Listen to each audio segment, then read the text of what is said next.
జీవిస్తున్నటువంటి ఈ జీవిత కాలంలో ఇరుకులు వచ్చినా, ఇబ్బందులు వచ్చినా, ఎటువంటి అనుభవాలు కూడా వెళ్తున్నాను, నిశ్చయత కలిగిన వారమై రక్షణను చేత పట్టుకుని ఆత్మ బలముతో అడుగులు వేస్తూ నా ప్రియమే నేను ఒకరోజు చూచేదని అన్న నిరీక్షణ కలిగిన వారం ఈ యొక్క విశ్వాస జీవితాన్ని కాపాడుకుంటూ నిత్య రాజ్యం చేరాలని దేవుడు ఆశిస్తున్నాడు.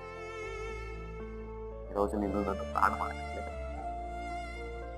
నమ్మకమైన సత్య యోగ్యమైన జీవితం కలిగి ఒకరోజు ఆయన సింహాసనం మీద మనం నిత్య రాజ్యం చేరాలి. ఆయన సింహాసనం మీద